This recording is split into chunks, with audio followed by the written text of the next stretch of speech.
예, 오늘은 기도원의 세 가지 증거 이런 제목으로 말씀을 나누겠습니다. 먼저 6장을 읽은 거는요, 기도원이 부름을 받기 전에 이스라엘 백성들의 모습입니다. 영적 상태인데요.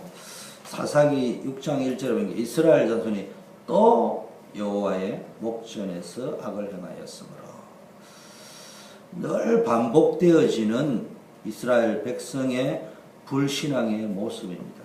그러니까 여호와께서 또 7년 동안 그들은 미디안의 손에 그대로 넘겨주셨다.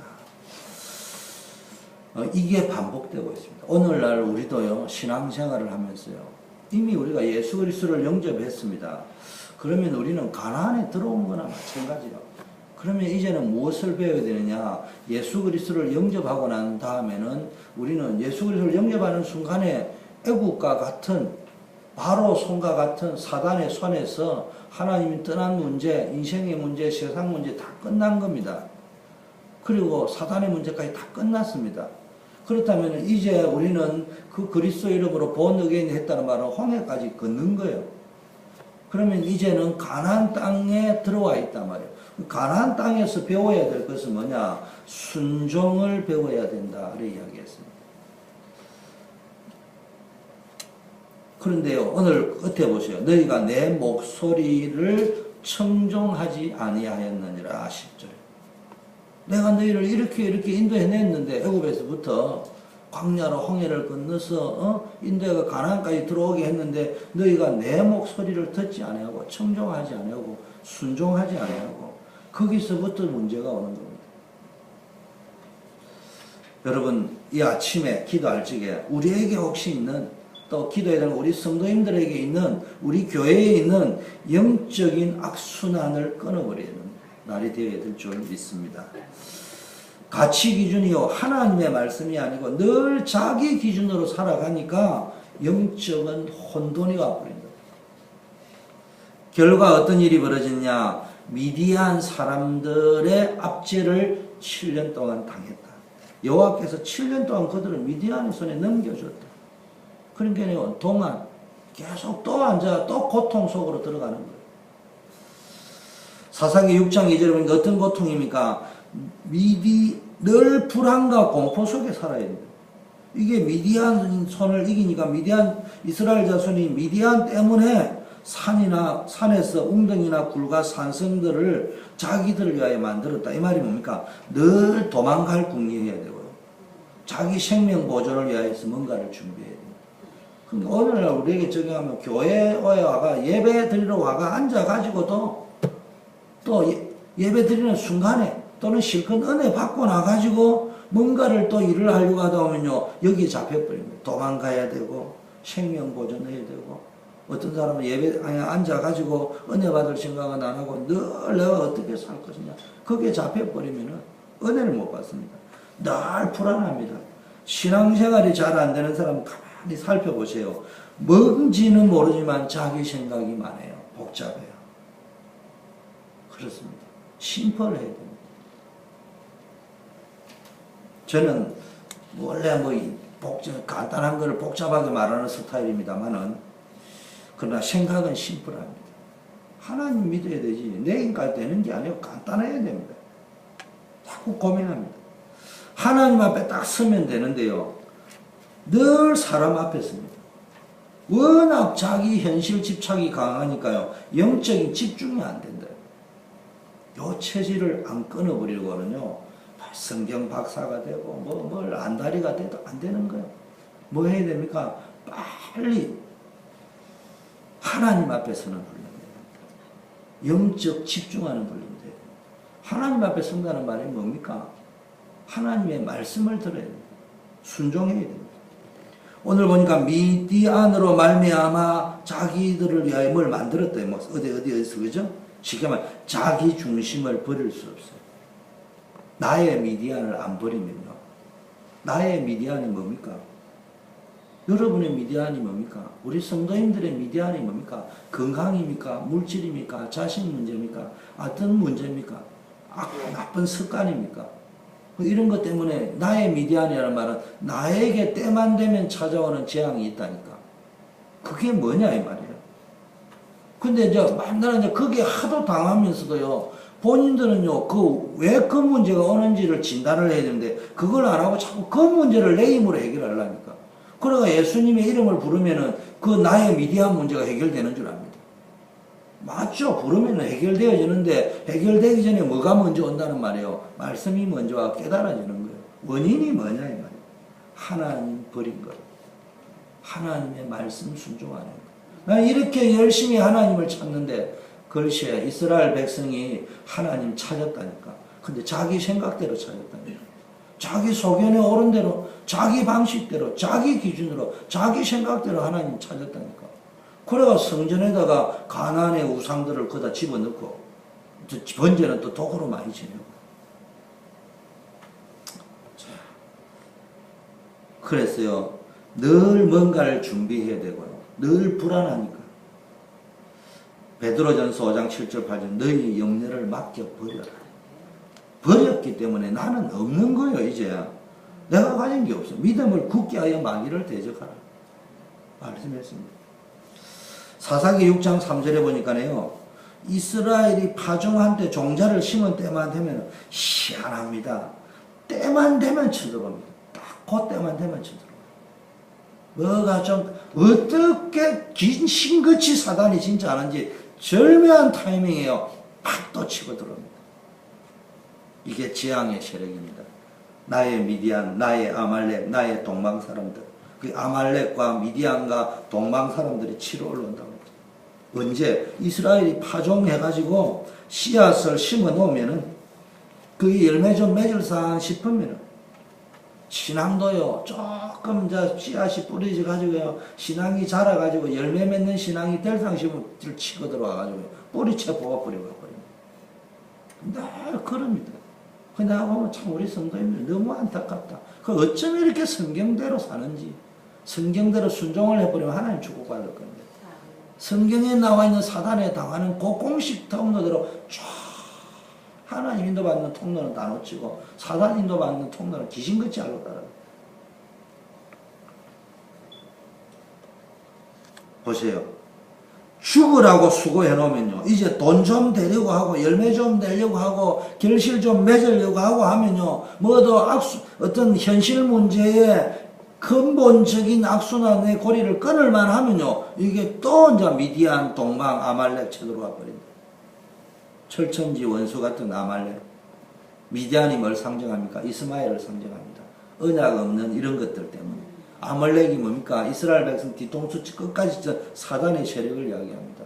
동방 사람이 뭡니까? 우상 숭배자를 이야기합니다. 이런 것들이요, 우리의 신앙 속으로 물 밀듯이 또 밀려 들어오요. 교회 앉아가 좀 바꿔 기도 좀 한다 싶다가 뭔 일 터져버리면 또 좋은 일이든 좋은 일이 생겨도 때로는 일 터져가지고 그냥 또 앉아. 보면 참 답답합니다. 무슨 말이냐? 이상하게요, 자기가 염려하는 일이 터져버립니다. 복잡하면요, 복잡한 사람의 특징이요, 왜 자꾸 불신앙이 악순환 고리를 끊지 못하느냐? 이상하게 자기가 염려하는 일이 또 터지거든요. 그런 일이 반복되다 보니까 뭐가 각인이 딱 되어 있느냐? 현실 집착이 되어져 있어요. 영적 우선순위가 왔다 갔다 할 수밖에 없어요.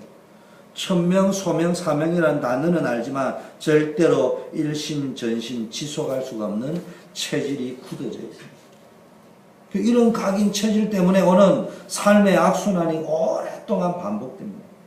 그리고 교회만 다니다 보니까 이게 이런 걸 가지고 교회만 다니다 보니까 말씀하고 현실하고 안 맞단 말이야. 내 생각 속에 뭐가 각인이 되어져 있냐, 뿌리가 내려져 있느냐. 목사님 설교는 설교고 현실은 안 그래요. 이미 선 꺼놓고 앉아있다니까. 그러니까 순종이 안 일어나는 거예요. 하나님 말씀 청종이 안 일어나는 거예요. 그러니까 계속 세상 기준으로 자꾸 딴 거는 몰라도 이 돈 문제는 아니야. 이 문제는 아니야. 그러니까 늘 이제 그런 식으로 가니까요, 자꾸 앉아 문제가 터진다. 그럼 교회 안에 일하는 거 다 보면 참 답답하다니까. 우리 교회는 안 그렇지만. 자, 경제 문제, 현실 문제의 고통에 씨를 남기지 않는다. 파종 때가 돼가지고 심각한 궁핍, 심각한 고통 문제가 반복이 되어. 그래서 여러분 이 악순환의 고리를 끊어내는 것이 신앙생활입니다. 여러분에게 있는 파고 들어오는 때만 되면 치고 올라와 가지고 완전히 진을 치고 토지 소산을 멸하고 이스라엘 가운데 먹을 것을 남겨두지 아니하고 양이나 소나 남기지 않고 메뚜기치처럼 치고 오는 멸망의 세력들, 이거를요, 이 악순환의 고리를 끊어내는 것이 신앙생활입니다. 이걸 다른 말로 하면 성령 인도라고 합니다. 성령 인도의 키는 간단합니다. 하나님의 목소리를 청종하면 됩니다. 결단해야 됩니다. 지금 6장 4절 보세요. 진을 치고 올라왔습니다. 그런데요, 토지 소산을 매라고 이스라엘 가운데 먹을 것 남겨두지 아니하고요, 전부 다 뭡니까? 양이나 소나 나귀도 남기지 않고 메뚜기 떼 같은 재앙, 대재앙, 재산을 완전히 멸절시켜버립니다. 그 사람과 낙타가 무수해가 그들이 그 땅에 들어가지고 굶주린 일대처럼 쳐들어옵니다. 그러니까 6장 6절에요. 심각한 뭡니까? 궁핍함. 이스라엘이 이 미디안으로 말미암아 심각한 궁핍함이 쳐들어옵니다. 여러분, 언약 놓치는 이스마엘, 비스무리한 거 있죠? 비스무리한 거. 교회 다니면서 언약이 돼야 되는데 종교를 가지고 이스마엘이 미디안입니다. 그런 식으로 살아가면은 그 종교 생활의 통로를 파고 치고 들어오는 나의 미디안의 악재가 있단 말이에요. 흑암이 있단 말이에요. 그게 당하면 안 되는 거예요. 그러니까 늘 궁핍합니다. 다 모자랍니다. 사람의 생각이 다 궁색해집니다. 그냥 우리 사모님 보면 얼마나 풍성합니까? 제가 미안할지도 풍성해요. 그 사람이 보면 멋있잖아요, 또. 참말로. 진짜, 민모 목사님은 진짜 축복받으십니다. 아시는지 모르겠습니다. 그러니까 뭡니까? 여러분이 진짜 뭡니까? 인생 살아가면서 허풍을 드러나는 게 아니고요. 내 생각이 궁핍해져 버리는 아니고 믿음이 궁핍이 찾아온다니까, 결국은. 이게 악순환이 되는 거예요. 이게 이제 현실 속에서 말은 안 하지만 자기 속에 이런 게 있거든요. 근데 말은 못 하는 거예요. 그러다 보니까 내 믿음이 벌써 궁핍해지가 있는 거예요. 그러니까 메시지를 들어도 뭐 어쩌고 또 그럴 건데 뭐. 그러니까 안 들리는 거예요. 그게 청종할 수가 없다. 그럼 재앙의 해결의 원인과 방법을 보세요. 그건 또 반대로 가는 사람이 있습니다. 하나님을 찾는 거예요. 여호와께 부르짖었더니. 또 이 사사기가 또 보면 웃기는 게 또 하나님이 또 긍휼이 얼마나 풍성한지 내 같으면 저래 계속 반복하면 도대체 몇 번을 반복하나, 한두 번도 아니고 10번도 아니고 뒤지라거나 끝내버릴 건데 또 부르짖으면은 또 하나님이 또 받으셔요. 여호와께 부르짖었더니. 여러분, 그러니까 하나님 떠난 것이 문제입니다. 그래서 여러분, 하나님 만나면 돼요. 그러니까 이제 우리는 구원받았기 때문에 하나님과의 문제는 다 끝났는데 우리가 자꾸 하나님과 멀리 있단 말이에요. 그래서 하나님을 찾는 기도가 내 인생의 미디안의 재앙을 해결하는 길입니다. 하나님의 목소리를 청종해라. 하나님을 주인으로 모시고 살아야 애굽에서 나를 끄집어내신 하나님. 그래서요, 여러분, 우리의 재앙의 원인이 뭐예요? 하나님 떠난 것이 문제인데 우리가 예수 믿었는데 뭘 하나님 떠났다는 말입니까? 뭐가 문제라는 말이에요? 하나님 말씀 무시하고 사는 게 문제예요. 하나님 말씀 안 듣는데. 설교를 잘한다 못한다 중요한 게 아니에요. 탁 뜨고 실컷 금요 메시지 다 들어놨고요. 그때는 은혜 실컷 받아놓고는 무시해버려요. 은혜는 은혜고 또 이런 식으로 살아가면 안 되는 거예요. 너희가 거주하는 아모리 사람의 땅들을 신들을 두려워하지 말라. 너희가 내 목소리를 듣지. 여러분, 하나님의 말씀 안 듣는 사람의 특징이요, 두려움이 많습니다. 염려가 많아요. 아닌 척합니다. 강한 척하는데 속으로는요 막 무지개 두려워한다니까. 들키는 것 두려워하고, 거절당하는 것 두려워하고, 망하는 두려워하고, 자기에게 아니라 하면서도 두려움의 영이 꽉 잡혀 있습니다. 말씀 청종하는 사람 보세요. 오늘 기도원 보세요. 얼마나 겁쟁인지 몰라요. 저를 보세요. 여러분 잘 모르지만 우리 사모님하고 우리 이정림 전도사님이 나를 잘 알잖아요. 내가 얼마나 간이 작은 사람. 그런데요, 말씀의 사람은요, 내 성품이 간이 작다, 겁이 많다, 소심하다, 그거하고 아무 상관이 없어요. 말씀의 사람은요, 두려움이 없어요. 무슨 말인지 이해됩니까? 그런데요, 말씀에 청종 안 하고 하나님의 말씀이 내 속에 없는 사람은요, 겉으로 대범한 척 하고 있는데 굉장한 두려움이 있습니다. 그때 저는 두려움 없어요. 내 천성은 겁쟁인데도 두려움 없어요. 왜냐? 하나님이 나를 지키실 것이니까. 어차피 내가 나를 못 지키니까 하나님께 맡기는 인생입니다.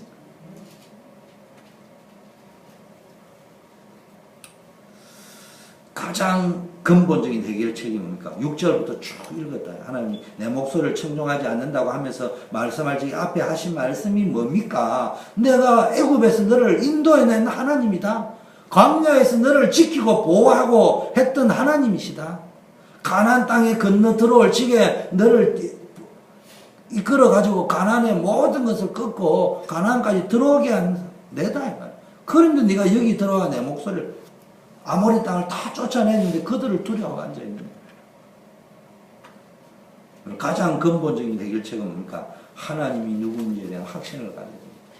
하나님이 누구인지 확신을 어디서 가져야 된다고요? 그리스도 안에서. 여러분, 불신자들도 우상 섬기는 사람도 신에 대한 나름대로의 확신이 있습니다. 그러니까 히스기야에게 보낼 적에 아수르가 뭐라고 이야기했습니까? 천하에 우리 아수르를 이길 수 있는 신이 있으면 나와봐라. 요 히스기야의 말에 속지 마라. 가만히 있으라. 이렇게 막 그것도 막 유다 방언으로 막 떠들었다니까. 심리전이죠. 나름대로 확신이 있습니다. 근데 우리는 그런 확신이 아니에요. 그냥 신에 대한 확신이 아니에요. 로마서 5장 8절에 그리스도 안에서 하나님의 사랑의 확정이라고 했잖아요. 그럼 우리는 그리스도를 통해서 하나님이 누구인지를 아는 거예요. 그래서 가장 근본적인 해결책이 하나님이 누구인지를 알고 하나님을 알면 되는데 어떻게 아느냐? 예수 그리스도를 통해서, 예수 그리스도 안에서, 예수 그리스도로 말미암아 그리스도의 십자가를 통해서 하나님 나를 얼마나 사랑하는지, 그분이 그 창조주 하나님이 독생자를 보내니까 나를 사랑하고 구원해 주셨다. 그분이 지금 나와 함께 한다. 그렇다면은 이제는 내가 그 말씀에 청종해야 된다. 우리 좀 청종하는 훈련입니다.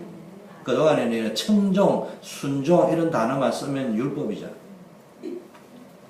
그러니까요, 수십 년 다락방 메시지를 듣고 복음 메시지를 듣고요, 안 되는 놈은 죽으라고 안 되는 거예요. 근데 왜 안 되냐? 순종 아닌 거예요. 메시지만 돌아가는 거지. 자, 그러니까 하나님이 이제 이러니까 기도하니까 하나님이 우리 문제를 해결하시려고 우리를 구원하는 방법이 뭡니까? 항상 똑같습니다. 기도원을 보냈습니다. 부름을 받고 사람을 보냈다. 그 사람을 보내는 마지막 사람이 누구였다고요? 마지막 사람을 뭐라고 이야기했습니까? 사람이라고 안 하고 뭐라고 했어요? 인자를 보냈다. 누가고? 그 인자가 누구요? 그리스도. 하나님이 보내신 마지막 인자가 그리스도예요. 사실은 사사다마다 이렇게 보냈다는 말은 누구를 향해 앞으로 보낼 구원자를 상징하는 거예요. 그리스도. 이게 사사라는 말이 저지라는 말이거든요. 심판한다는 말이에요. 자칫 잘못하면 안 돼요. 사사라는 말이 판사처럼 보여가지고 이스라엘 백성을, 물론 그런 것도 했겠죠. 판사라고. 그게 아니고 뭡니까? 심판자. 무엇을? 미디안의 심판자. 블레셋의 심판자. 하나님의 백성을 괴롭히는 자의 심판자. 하나님의 사자로서 심판자로. 정확하게 말하면 사사가 아니고 장군이라고 해야 됩니다. 그런데 사사라고 했습니다. 그 하나님이 우리를 구원하시기 위해서 제주를 보냈다. 오늘은 사사기 속에 오는 기도원입니다만 그게 누구를 상징하냐? 오실 그리스도를 상징한다. 자, 그런데 보세요. 그렇다면 하나님이 뭘 깨달았냐? 저와 여러분을 부르셔서 세상을 살려내기를 원한다. 하나님이 여러분을 부르셨다. 저와 여러분을 불러셔서 이 압제당하는 사단에게 잡혀있는 자를 건져내기를 원하시는 거예요.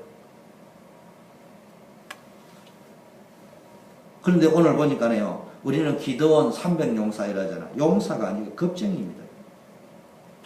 그러면 사사기 6장 11절 보면요. 기도원이 미디안 사람에게 들키지 않으려고요. 포도주 틀에서 몰래 밀타작을 하고 있습니다. 겁쟁이 중에 얼마나 겁쟁이고요. 소극적이고 소심한지요. 사사기 6장 27절에는요. 하나님이 기도원 보고 사람 데리고 가가지고요. 제사 지내는 걸 가져가가지고는 뭡니까? 아세라 신을 완전히 아버지의 가문과 그걸 끊어버리라고 했습니다. 우상을 완전히 박살내라고 이야기합니다. 그런데요, 뭐라고 되냐? 27절에요. 그의 아버지의 가문과 그 성읍 사람을 두려함으로 이 일을 감히 낮에는 행하지 못하고 밤에 행하였더라. 이만큼 소심한 사람이 기도원입니다. 여러분, 제가 왜 이 말을 하느냐면요. 우리도 모르게요. 믿음 좋다는 이 오픈 예배에 나와 있고 새벽 기도 나오는 여러분이 어떤 고정관념에 빠져 있느냐.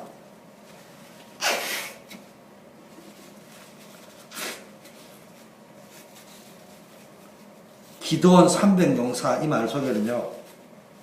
하나님이 역사했다 이러면 뭔가 대단한 줄 알고 있습니다. 그래서 천주교가 뭡니까? 주는 그리스도시요 살아계신 하나님의 아들을 고백한 베드로 이라니까 베드로가 대단한 줄 알아요. 그런데 성경을 자세히 읽어보세요. 베드로, 바요나 시몬은 네가 복이 있도다. 네가 이제부터는 베드로를 하리라. 거기서 끝! 거기서 끝난 겁니다. 하리라 끝. 연결되는 게 아니고 내가 이 반석 위에 끝나고 내가 이 반석 위에 베드로 위에가 아니고 그 신앙 고백 위에다가 내가 내 교회를 짓겠다 했습니다. 천주교에서는 베드로 위에 내 교회를 그 말이 아니고 베드로가 한 그 주는 그리스도라고 하는 그 위에 내 교회를 세우겠다는 이야기예요. 그러니까 우리는요. 그러니까 천주교에서 뭡니까? 베드로를 대단한 줄 알고 여기는 거예요. 기도원을 성경은 기도원을 대단하다고 이야기하는 게 하나님이 대단하신 분이다. 우리는 이런 게 뿌리 박혀 있습니다. 조금 이따가는 내시드 이야기라고요. 사사기 6장 2절에 보니까 여호와의 사자가 기도원에게 나타나서 큰 용사여. 그것도 이거 읽고 목사님 보세요. 이 용사여 했잖아요. 여호와께서 너와 함께 계시도다 하며. 여러분, 우리가 생각하는 용사의 기준과요. 하나님이 생각하는 용사의 기준이 다릅니다. 지금 이 하나님이 큰 용사여 이랬습니다. 우리는 대단한 사람으로 생각하는데 하나님이 보시는 용사라는 말은 하나님이 바보니까 그 겁 많고 소심하고 불렀잖아요. 지금 기도원이 얼마나 소심한지 몰라요. 근데 하나님이 기도원을 보고요. 그 겁쟁이 중에 상급쟁이, 소극적이고 소심하고 그것도 무서워. 사람이 무서워가지고 낮에도 못하고 밤에 몰래 하는 이런 사람을 가지고 벌써 이 장면만 보면 7장 안 보고 이 장면 보면 하나님이 사람을 택하셔도 한참 잘못 택하셨다니까. 그거다 대놓고 어이구 정님아 네가 어찌게 간이 작나 이래 말해야 될 건데 큰 용사여 이래 이야기합니다. 쏘으면 안 돼요. 그 말 어이구 흥진아 너는 도대체 어떻게 그래가 도대체 전도사 일을 하겠나 이렇게 그러나 내가 너를 부르노라 이런 말씀하셔야 되는데 큰 용사여 이렇게 이야기했던 거예요. 그러니까 이제 벌써 기도원의 입장에서는요 알잖아요. 그게 부담이 되는 거예요 지금. 나는 용사가 아닌 걸 아는데 하나님 자기를 큰 용사여 이렇게 불러줬습니까? 우리는 읽으면서 기도원이 용사인갑다 이래 또 주워 들은 거는 마야가 이미 또 들어간 게 많이 알잖아요. 기도원이 이겼다는 걸 알고. 그게 아니에요. 이 장면을 기도원과 하나님과 첫 대면이라 해보세요. 하나님은 용사여라고 그것도 큰 용사여라고 그러고 기도원은 자식 꼬라지를 아니까 이건 더 당황스럽고 이런 상황입니다. 하나님이 보시는 큰 용사는 한마디로 말합니다. 하나님이 선택한 기준은 우리가 말한 대단하고 대범하고 강하고 그런 용사가 아닙니다.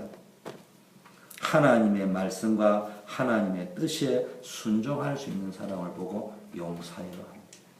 그 옆에 분하고 인사하세요. 당신은 큰 용사입니다. 사모님은 큰 용사입니다. 아멘. 큰 용사라는 것은 하나님의 말씀에 순종하고 하나님의 뜻에 순종할 수 있어요. 그 속에는 또 뭡니까? 내가 말하면은 네 사명을 감당해야 된단 말이야. 그가 해야 될 사명이 있단 말이야. 그게 충종할 수 있는 사람. 이 겁쟁이지만요. 하나님이 이제는 가라고 하니까 갑니다. 근데 문제는 기도원이요, 큰 용사로 하나님이 불렀는데 기도원 자신은 알잖아요. 내가 그 사명을 감당할 간띵이도 없고요. 담력도 없고요. 치서력도 없어요. 지금. 이때 기도원이요, 사사기 6장 13절 하나님의 사자에게 질문을 합니다. 가장 좋은 기도가요, 이런 질문입니다. 질문. 사람 앞에 묻지 말고 하나님 앞에 물어보라니까.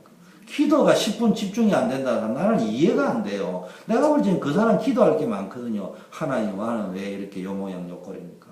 나는 이렇게 기도합니다. 저는 설교할 적에는 그래도 조금 말을 절제하면서 하는데, 기도할 때는 그래요. 하나님 아버지, 왜 나는 요모양욕거립니까? 내 나름대로는 성경 많이 안다는데. 이런 식으로 물어보면요, 하나님이 네가 그렇지. 대화가 나온다니까. 그리고 여러분 속에 있는 그 고민, 갈등, 복잡한 생각이 있잖아요. 기도는 복잡한 생각을요, 복잡한 생각은 다 가지고 있다니까. 그냥 하나님께 말해버리면 심플하게 끝난다니까. 뭐랍니까? 답을 확실히 이제 하나님께 질문하면 답이 딱 나온단 말이에요. 세상적인 갈등 말고 하나님께 질문해가지고 하나님 앞에서 답을 얻어야 됩니다. 근데 우리는요, 대충 막 그렇게 살아갑니다. 이런 질문 안 하고 대충 믿음 좋은 척하고 그냥 갑니다. 너무 믿음 좋은 척 할 필요가 없어요. 여호와께서 우리와 함께 계시면 어찌하여 이 모든 일이 우리에게 일어났습니까? 우리 조상들이 우리에게 말하기를 여호와께서 놀라운 기적을 일으켜서 우리 백성을 애굽에서 인도내시고 광야에서 인도내시고 가나안 땅까지 들였다 했는데 그 모든 기적이 도대체 어디 있습니까? 그러면서 말합니다. 지금은 여호와께서 우리를 버리기까지 해가지고 미디안 손아귀에 우리가 넘어가 지금 당하고 있죠. 그러니까 하나님이 뭐라고 이야기를 하셨냐면요, 설명을 안 해주고요, 내가 너를 통하여 뭡니까? 네가 가라 이래 이야기해요. 그러니까 이걸 가만히 보면 이해가 안 됩니다. 여호와께서 14절에요. 그를 향하여 너는 가서 이 너의 힘으로 이스라엘을 미디안의 손에서 구원하라. 내가 너를 보낸 것이 아니냐. 물어봤는데요, 하나님께 물어보니까 네가 가라는 이야기. 네가. 그러면 여러분 이해가 됩니까? 지금? 안 되죠? 그 속에 무슨 뜻이 들어있냐면요, 내가 너를 통해서 너희 조상을 애굽에서 건져내고 광야에서 지키고 가나안까지 들어가게 하는 그 역사를 너를 통하여 다시 보여주겠다. 그 말이에요. 그 말.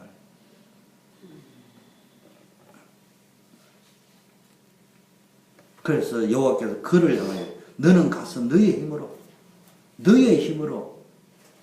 이거 지금까지 우리 메시지 안 들은 맛이요, 하나님이 다 한다는데 너의 힘으로, 여기서 우리가 쏟는 거예요. 너의 힘으로. 우리는요, 하나님이 하시는데요, 때리치고 가만히 앉아 있으라는 말이 의미가 그 말이 아니요, 너의 힘으로 하는 거예요. 내 힘으로. 내 힘으로 하면서 기다려야 될 때, 도전해야 될 때. 그런데 그 힘 가지고 되는 게 아니고, 내가 하는 것은 내가 있는 힘을 가지고 최선을 다하지만 하나님이 하시는구나. 그게 신앙생활입니다. 이스라엘 미디안의 손에서 구원하라. 내가 너를 보낸 것이 아니냐. 너에게 있는 그 힘을 가지고 가서 이스라엘을 미디안의 손에서 구하라. 내가 너를 친히 보내는 것이다. 내가 함께 한다 이 말. 기도원의 대답입니다. 이게 우리가 가지고 있는 착각입니다. 모세가 가지고 있던 착각, 기도원이 가지고 있던 착각입니다. 하나님의 선택의 기준은 우리하고 다릅니다. 기도원 같은 놈을 불러놨고 큰 용사였는 게 하나님의 실수가 아니에요. 성경에 고린도전서 1장 18절부터 29절까지 보니까 뭡니까? 하나님이 우리를 부를 때 문벌 좋은 자, 세상에 똑똑한 자, 이런 사람 부르는 게 아니라고 이야기했다. 가장 미련한 사람, 정확하게 말하면 왜 어떤 세상에 미련한 사람을 불렀던 이유는 내 말에 청종할 수 있는 사람을 불렀다 이 말이에요. 하나님은 누구를 쓰시느냐? 능력이 있는 사람을 쓰는 것이 아니고, 능력이 있는 사람은 또 안 쓴다는 말도 아니고, 하나님의 말씀에 청종하는 사람을 쓴다는 말이에요. 기도원이 이런 착각을 합니다. 내가 무엇으로 이스라엘을 구원하겠냐? 하나님 보시는 바와 같이 나의 가문은 머나세 지파가 안 돼도 극히 약하고 또 나의 집에서도 가장 작은 자입니다. 이 말합니까? 주여, 내가 결코 큰 용사가 아닙니다. 내가 하나님 실수하셨습니다. 나는 간땡이가 이래 작은 사람인데 내보고 큰 용사라면 내가 어찌합니까? 이 말입니다. 하나님이 약속을 주셨죠. 여호와께서 그에게 내가 반드시 너와 함께하리라. 너가 미디안 사람 치기를 한 사람 치듯이 할 것이다. 본론으로 들어갑니다. 자, 이게 이제 6장이 서론이고요. 7장이 이제 본론입니다. 이 겁쟁이지만 이제는 순종하기로 했습니다. 즉 모세도 호렙산에서 하나님이 안 된다 하다가 거기서 순종 딱 하고 나서는 그 다음부터는 불순종한 적이 없잖아요. 이스라엘은 맨날 불순종했죠. 기도원도요, 마치 불순종처럼 보이지만요, 쭉 해놓고 합니다. 세 가지, 자, 증거를 가져야 됩니다. 자, 증거를 구합니다. 첫째, 이제 이렇게 하니까요, 하나님의 사자가 나타나니까요, 뭐라고 합니까? 하나님 정말로 나 같은 이 겁쟁이를 쓰려고 한다면은 증거를 좀 달라. 여러분, 영적 전쟁을 하러 가기 전에 우리 세상 나가는 거 신앙생활 자체가 영적 전쟁이요. 그러려면 영적인 힘을 가지고 있어야 됩니다. 영적인 힘이 있으면 영적 문제 이길 수 있어요. 그런데 우리 마음이 약하면 여러 가지 정신 문제, 많은 문제가 들어닥칠 적에 나도 모르게 내 영혼 마음이요 문제에 부딪힙니다. 그래서 여러분 마음에 힘을 키우는 것이 기도입니다. 그래서 빌립보 4장 6절 7절에 내 마음과 생각을 지키리라. 그러면 뭐가 내 마음과 생각을 지키라 할지 모든 지각에 뛰어난 하나님의 평강이. 그런데요, 뭐가 있으면요 내 마음과 생각이 지켜집니까? 여러분 문제 왔을 때 뭐가 있으니까 여러분 마음과 생각이 하나님 주신 평안으로 지켜집니까? 증거. 과거, 현재, 미래를 알면요. 모든 지각에 뛰어난다는 말은 과거, 현재, 미래를 안다. 그 미래를 아는 분이 내 마음과 생각을 지킨다는 거예요. 그 말이 뭡니까? 벌써 다윗이 골리앗 앞에 섰을 때 뭐라고 했습니까? 그때 과거, 현재, 미래를 아시는 분의 평강이 이렇게 안 하고 뭐라 했습니까? 나를 곰에게서 사자의 입에서 건져내신 하나님이 지금도 나를 건져낼 것이고 앞으로도 건져낼 것이다. 그게 뭘 가졌다는 말이야? 증거를 가지고 있다. 믿음은 바라는 것이 실상이에요. 보지 못하는 것이 증거다. 여러분 세상에 내 뜻대로 안 되는 게 너무 많습니다. 그래서 이제 그게 안 되는 간에 우울증이 오고 정신 문제가 오는데요. 그게 여러분 마음대로 안 되잖아요. 누가 뭐 우울증 걸리고 싶어서 걸린 사람이 있습니까? 그래서 우리는요 영적인 힘을 걸려야 됩니다. 그게 기도인데요. 기도하다 보면은 뭐가 생기느냐? 응답을 많이 받아가 사실은 될 게 아니고요. 증거가 있어야 돼요. 응답이 사실은 증거인데 어떤 사람은 응답하고 포럼하고 간정 실컷 내가 홍해 건넜거든요. 내 여기다 간정 큰 내가 홍해를 건넜다는 간정을 해놔놓고는요. 맞벌어 또 원망불평이야. 모두가. 그런 사람이 있는가 하면요. 모세는 벌써 증거잖아요. 우리가 홍해를 건넜지 않느냐. 벌써 증거를 가진 사람은요. 똑같은 응답을 받았는데요. 증거로 만들지 못한 사람은 늘 응답받은 체험만 있는 것이지 또 불신앙한다니까. 그러니까 또 사사기 시대로 가는 거예요. 그러면 또 우상, 자기 중심적으로 또 갈 수밖에 없잖아요. 증거가 있는 사람은 어떤 증거가 내가 주인이 되니까 쫄딱 망하더라. 그리스도가 주인이 되니까 망하는 것처럼 보여도 하나님 축복하시더라. 이 증거가 응답 속에 딱 나와 있어야 됩니다. 그래서 뭐 차를 샀니 집을 샀니 그 응답이 중요한 게 아니고 거기서 어떤 증거를 얻었냐 말이에요. 거기서 어떤 언약을 찾았냐 어떤 증거를 찾았냐. 그래서 때로는 그걸 언약이라고도 하고 때로는 그걸 증거라고도 하는 거예요. 믿음의 증거를 가져야 돼요. 자, 사사기 6장 11절에 나와 말씀하신 이가 주 대신 증거를 보여달라. 당신이 하나님이라는 증거를 좀 보여달라. 기도원이 그에게 대답해 만일 내가 주께 은혜를 얻어서 하면 나와 말씀하신 이가 주 되시는 표징을 보여주세요. 의심을 해라는 말이 아니고요. 기도원이 지금 의심을 해서 그런 게 아니고요. 그래서 뭡니까? 기도원이 좀 기다리라고 염소 새끼 한 마리 준비하고 가가지고요. 가루 한 에바와 무교병 또 염소 새끼 한 마리 준비해가지고요. 고기를 솥구리에 담고 국을 양푼에 담아옵니다. 그 하나님 사자가 뭡니까? 고기와 무교병을 반석 위에 이 반석이 나중에 예수님을 상징하는 거죠. 놓고 국물을 부으라면, 쉽게 말하면 액체를 부으라는 거예요. 국을. 그러면은 젖었는데 불이 타겠습니까? 그런데요, 그 사자가 손에 잡은 지팡이 끝을 내밀면 무교병이 되니까요, 불이 어디서 나왔다고요? 반석에서 나왔다. 그러니까 무교병을 살렸고, 하나님의 사자는 보이지 않는 거예요. 그래서 기도원이 이 체험을 통해서 어떤 증거를 가졌다고요? 하나님이 나를 찾아오셨구나. 하나님이 나와 함께 하시구나. 그래가지고 여호와를 위하여 단을 쌓고 뭐를 했다고요? 그 이름을 뭐라고 했다고요? 여호와 샬롬이라는 말이에요. 기도원에게서 나온 거예요. 여러분, 이게 무슨 이야기냐? 아브라함은 뭘 증거를 붙잡았다고요? 여호와 이레. 여호와 이레. 그게 나의 증거예요.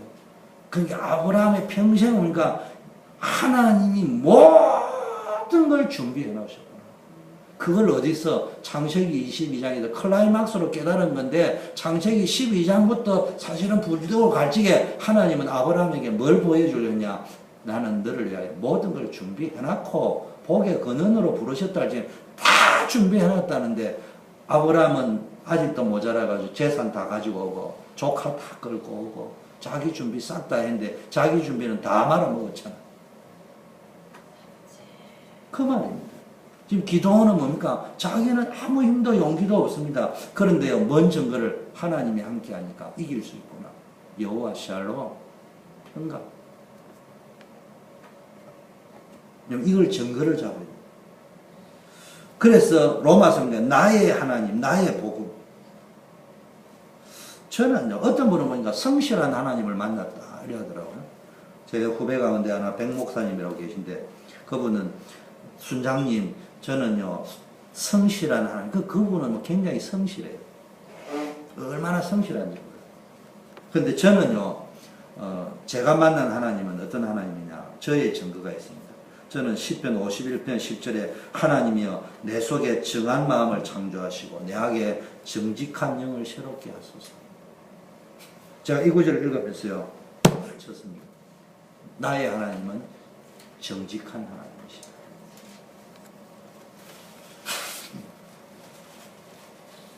지저분하게 왜 이래? 이 말은 무슨 말이냐? 저는 하나님을 어떻게 만났냐? 나는 내가 정직하다 이 말이 아니에요. 나의 이 거짓된 모습을 벗고요, 하나님 앞에 정직하게 고백하면 1000% 온답니다. 저는 하나님께 기도하기 간단합니다. 정직함. 쉽게 말해 들켜버립니다. 안 들키려고 기도를 하면서도 막 포장하고 또 포장하고 그러면 응답 없어요. 여러분은 어떠면 저는 그래요. 제가 이 구절을 깨닫고 나서 내가 하나님 앞에 응답받는 증거는 뭐냐? 간단하다. 겹겹이 싸고 있는 거짓의 옷을 벗자. 하나님 아시죠? 내 마음이 얼마나 쓰레기 같은지. 성도들은 볼지 내가 거룩하게 보일지 모르지만 나는 이렇게 더럽고 추한 사람입니다. 그래, 내가 입으로 이렇게 고백하면요, 주님이 그래도 내가 진홍 같은 피로 너는 눈과 같이 희게 할 것이다. 그게요, 응답으로 온다니까. 여러분의 제가 왜 이 말하냐? 여러분이 증거를 가지란 말이에요. 불신앙에 빠지지 아니할 수 있는 증거를 가지라니까. 단 한 번의 응답을 체험했더라도 그 응답으로 머무르지 말고 거기에서 하나님이 나에게 주시는 증거를 붙잡아라 이 말이에요. 나에게 그때 그 티코를 주신 하나님께서 앞으로 내게 필요하면 집도 주실 줄 믿습니다. 이래 믿어야 될 건데, 그날은 뭐 받아가지고 하나님이 그랜저를 주고 뭐 어쩌고 해놔고 문제 생기면요, 그 언제간 데 없어요. 한 번 응답을 받아서 그게 영원한 나의 증거가 되가 이건 하나님이 주신 것이다 이랬는데, 사실은 간정 실컷 해놨고요. 에이, 말은 그래 해놨고 뭐 열심히 했으니까 된 거지 뭐. 때가 돼서 우연히 됐겠지 뭐. 내가 이제 이렇게 잡혀 있다는 말이에요. 그 말은 증거가 안 되고 지나가는 체험이 됐다는 말은 그게 이제 우연이었겠지. 이게 뿌리 내려 있는 거예요. 이거 절대적으로 하나님이 나를 함께 주신 것이다. 믿으면 내가 왜 그 말을 못해? 집사님 말잖아요. 내가 이랬는데 그때 나는 그 하나님을 믿고요, 그게 내 증거입니다. 이런 말을 할 수 있어야 될 거 아니에요. 홍해를 한번 건넜으면요, 두 번 다시 왕불평이 없어요. 왜냐, 그게 나의 영원한 증거가 돼요. 그래서요, 응답이 없어서 믿음이 없는 게 아니에요. 증거를 못 얻었어요. 근데 또 응답 달라는. 도대체 무슨 응답을 달라느냐. 자, 보세요. 사사기 6장 25절 32절에는 보니까요, 여호와 샬롬이 이제 증거를 가졌단 말이에요. 하나님 내와 함께하기 때문에 네가 내에게 평화가 있을 것이라 이 말이에요. 그런데 기도원에게 뭡니까? 우상을 무너뜨리라고 합니다. 이게 뭡니까? 이제 하나님이 하시는 증거를 가지고 1차 미디안 이기기 전에 일단 작은 사명을 체험하는 거에 갔어요. 그래가지고 가서 뭡니까? 이 사건으로 뭐가 됩니까? 기도원의 별명이 얻어진데 그 이름이 뭐냐? 여룻바알이에요. 뭐니까 너는 바알이 그와 더불어 다툴 것이다. 바알이 그러거든. 이 무슨 이야기냐? 기도원이 낮에는 못하고 무서워가 밤에 가서 했는데요. 자기 아버지도 우상 섬기는지 모르겠어요. 그런데 이제 이게 얼마나 이스라엘 백성이 타락했냐면요. 지금 우상 가운데 이스라엘 민족이요. 벌벌벌 떨고 있습니다. 하나님의 말씀 청종 안 하는 인간들은 늘 떨고 있습니다. 그래가 어느 정도 바알을 섬기기 위해서 바알이 꺾였는데 그 바알을 위하여 동족을 죽이겠다. 기도원 죽이겠다. 내놔라고 나왔다며 지금. 이렇게 겁을 먹고 앉아있습니다. 정신들이. 얼마나 우상성인지. 그러니까 이제 기도원의 아버지가 딱 나와 자식이 이럴까 싶은 게, 야, 너가 바알을 구할 수 있느냐? 너희가 바알을 구원할 수 있겠냐? 그를 위하여 다투는 자는 아침까지 죽임을 당할 것이다. 31절에. 그러나 바알이 진짜 신이 맞다면은 그 제단을 파인 사람이 우리 아들이고, 내용이 그런 거예요. 바알이 진짜 신이 맞고, 그러면 그게 안 적혀지면 내 아들이 진짜 그 신을 죽였다, 깨고 부쉈다면은, 그럼 그 신이 자신을 위하여 내 아들을 싸워가지고 이기든지 지든지 할 거 아니냐. 이 말이에요, 지금. 무슨 말인지 알겠죠? 말을 읽으면 좀 복잡한데, 말이 이제 그런 거예요. 그게 진짜 신은 너가 안다고 되겠냐? 그러니까는, 이제 그때서 정신 차린 거지. 아버지가. 바알이 진짜 신이면 내일 아침에 봐. 지가 싸울 거 아니야, 직접. 그러니까 사람들이 붙여준 별명이 여룻바알이라는 말이에요. 그게 뭐야? 기도원이 바알과 싸운다 이 말이 아니고 바알이 기도원과 싸우게 그 말이에요. 자, 그러니까 이제 이 사건을 통해서요, 기도원은요, 자기의 사명을 확인하는 거예요. 아, 내가 하는 사명은 앞으로 이 우상 섬기는 이 바알들과의 영적 전쟁이구나. 가나안의 우상 귀신 딴지와 영적 싸움이구나. 여기 이제 확인이 됐어요. 소명에 대한 확인도 된 거예요. 하나님이 그날 나에게 해야 될 것은 바알을 깨뜨리라는 것이다. 우상을 얼마나 싫어하는가를 증거를 주신 거예요. 증거 또 받았죠. 보세요. 그 다음에 양털 이적을 달라고 합니다. 그 양털을 내가지고요, 타작마당에 양털 한 뭉치를 놔가지고 뭡니까? 양털에 이제는 뭐가 물이 이슬이 맺히도록. 그 짜니까 한 양털 나왔다 했어요. 그러니까 또 이제 한 번만 더 용서하시고 내 기도 들어줘라. 반대로 이제 양털 말고 마당에 이렇게 이슬이 맺히고 또 그대로 되었습니다. 이게 무슨 말입니까? 불신앙의 현장이 아니고요. 내가 이 사명을 감당할 수 있는, 나는 간도 잡고 한데 하나님이 나와 함께, 이 말은 진짜 하나님이 함께 하지 않으면 나는 안 돼. 나는 겁쟁이다. 용서가 아니다. 하나님이 함께하는 증거 달라. 여러분, 밖에 나와가지고요, 응답 체험이 중요한 게 아니고 증거가 없으면 힘이 없어요. 그래서 믿음은 바라는 것이 실상이요, 보지 못하는 것이 증거라고 했습니다. 그 증거를 하면서 뭡니까? 선진들이 뭐로서? 하나님의 말씀으로서. 증거 중에 제일 큰 증거가 하나님 말씀이에요. 그 말씀을 들으면서요, 믿음의 증거가 생겨야 됩니다. 성경 공부를 해가 지식이 생기는 것이요, 그렇구나, 하나님이 말씀하셨다. 그러니까 기도원이 나중에는 양털 이런 게 아니고, 아, 하나님이 나에게 말씀하신 것이 증거가 되어버린 거예요.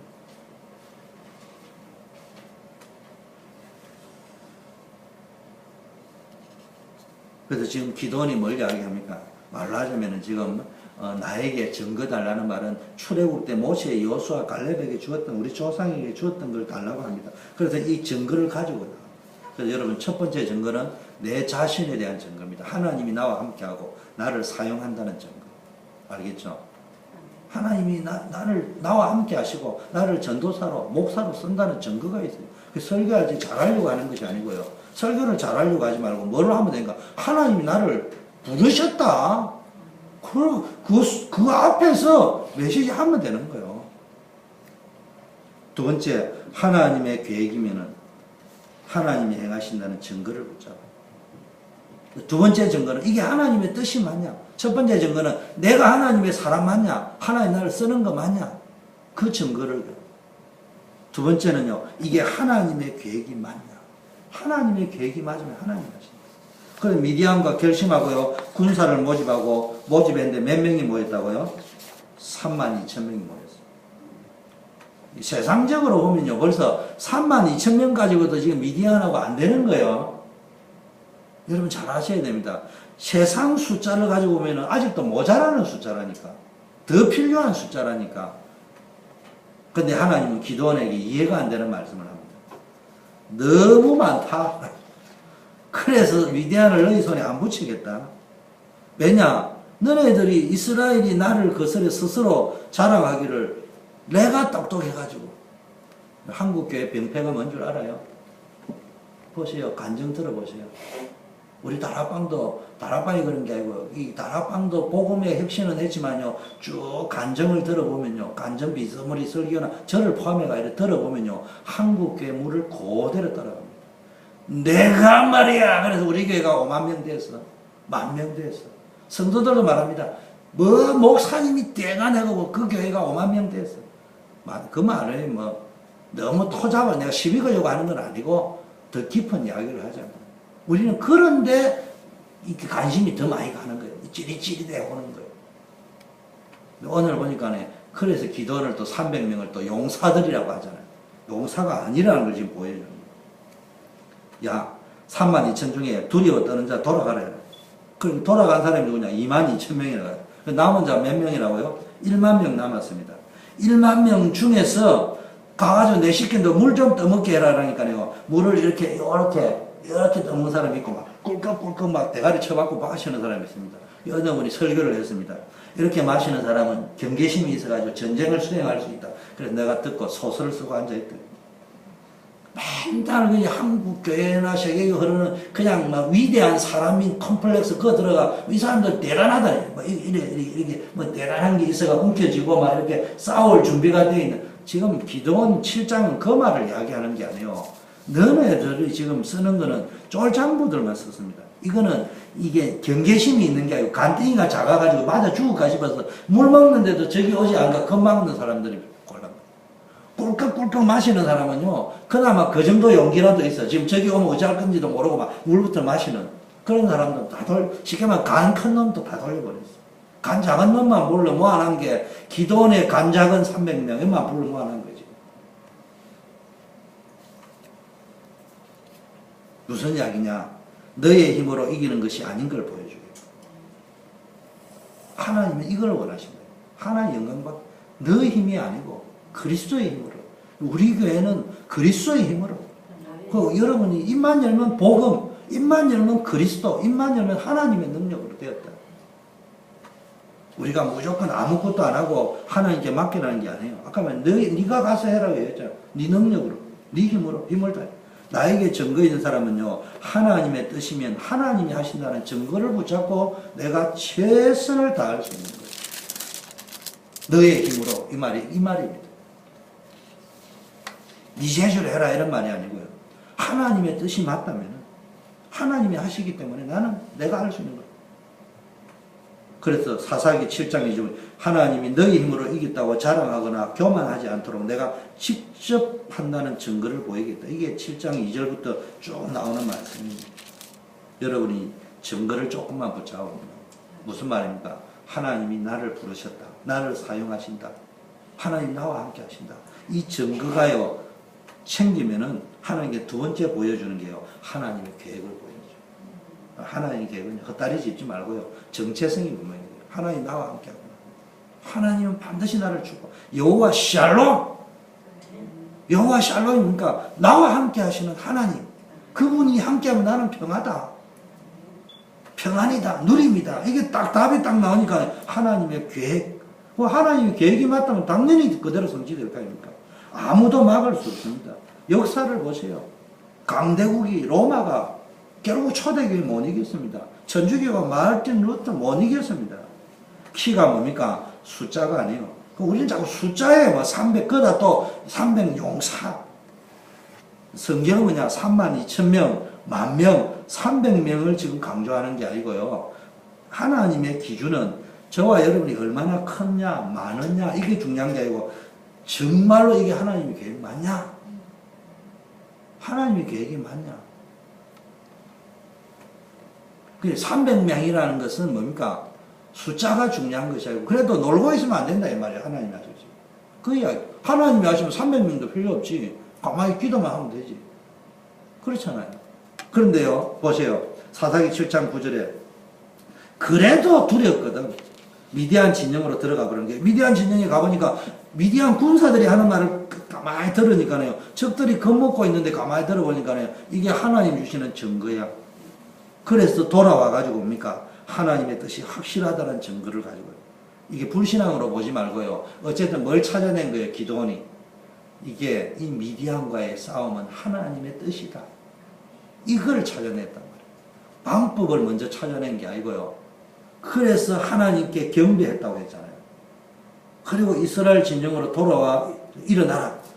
여호와께서 미디안과 그 모든 진영을 너희 손에 넘겨주셨다. 뭘 가지고 한 말이라고요? 확실한 증거를 가지고 있는 거예요. 허풍을 챙겨하는 거예요. 첫째, 나에 대한 증거. 두 번째, 이게 하나님의 계획이 맞냐는 증거. 세 번째요, 하나님의 방법이라는 증거를 보자. 기도원의 지혜입니다. 이거는요, 기도원에게서 나온 지혜가 아니고요. 그 악한 우상 숭배자들은 우리 손에 죽게 되어 있다는 확실한 증거를 이제 가지고 왔어요. 하나님 나를 쓰시고, 그 다음에 그 미디안을 이기는 것도 하나님의 뜻이라고 나왔거든요. 그래가지고 300명을 어떻게 나누냐고. 3개로 나눠요. 3대로. 3개 부대로.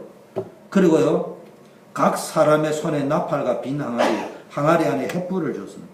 근데 이거 가만히 생각해 봤습니까? 나와 나를 따른 자가 다 나팔을 불거든 너희도 모든 진영주에서 나팔을 불며 이르기를 여호와를 위하여 기도원을 위하여 해라 이랬습니다. 그러니까 기도원과 함께 100명의 군사가 이경초에 파수꾼이 교대한 때 나팔을 손에 들고 항아리를 시리 부숩니다. 그리고 세대가 나팔을 불고 막 햇불을 왼손에 들고 오른손에 나팔을 불고 외치고 막 기도원의 칼이다 이라고 제각기 자리에서 진영을 에워싸 하니까 막 온 진영의 군사들이 막 저것끼리 찢고 뽑고 싸우고 나팔을 불 때 막 칼로 그래가지고 이겼다 이래 나왔습니다. 근데 이게 무슨 말이냐? 이게 뭐 기도원이 머리가 좋아가지고 300명 가지고 완전 이런 말이 아니고요. 이게 지금 무슨 이야기냐? 여러분, 여자들은 잘 몰라. 남자들 군대 가봐요. 이게 무슨 이야기냐. 원래 32,000명이 모였을 적에는 어떻게 하는 거냐 하면요. 나팔은 부대마다 한 개씩 있어요. 군대 가면 나팔수는 한 명밖에 없어. 여러 명 있겠지만, 교대로 한 명씩 나팔을 분다, 이 말이야. 항아리나 횃불도 드는 사람이 정해져 있다니까. 근데 지금 32,000명이 다 돌아가고 300명만 남았으니까, 각각의 손에 뭐가 있는 거예요, 지금? 나팔도 있고, 항아리도 있고, 횃불도 있다, 이 말이야. 무슨 이야기냐? 내게 있는 거는 아무것도 없는데 남은 게란 그것밖에 없어. 하나님이 그걸 쓰셨다, 이 말이야. 근데 그게 얼마나 절묘했냐면요. 사람은 다 돌아갔는데, 없는데, 이게 횃불이나 나팔이 많으면 적들이 볼 적에는요, 이러면 나팔이 엄청 쉘이 불어대니까 어마어마하게 보인다 이 말이에요. 횃불이 막 하니까 막 군대가 막 엄청, 왜냐 부대에 한 개씩 있어야 될 게 지금 횃불이 막 수천 개가 있다 이 말이에요. 무슨 이야기인지 알겠어요? 그런데 그 위기 속에서 증거를 딱 붙잡으니까 기도원이 지혜가 딱 생겼는데 이게 하나님이 주신 증거다. 그러니까 그거 가지고요 횃불 작전을 쓴 거예요. 나팔 작전을. 무슨 이야기냐? 내가 아무것도 없어도요. 내가 증거 가지면요. 지혜가 생긴다 이 말이에요. 뭔 말인지 알아요? 그게 없는 사람은 맨날 앉아가지고 연장타하고 있습니다. 사람이 없어서 전쟁하러 못 간다네. 훈련을 안 받아서 못했다네. 참 헛소리하고 앉아 있습니다. 근데 기도는 뭡니까? 간단합니다. 내가 산명가에 어떻게 썼냐? 옛날 같으면 나 못합니다 해도 이제 하나님이 나를 쓰시고 이 미디안은 이긴다는 확신의 증거가 딱 생겨버리니까 메시지로 들은 게 아니고 내 안에 증거가 딱 생기니까 그럼 어떻게 싸우자고 따고 간단하네. 횃불 남은 게 엄청 많네. 항아리 많네. 항아리를 깨부쉈다는 말은 뭡니까? 항아리 32,000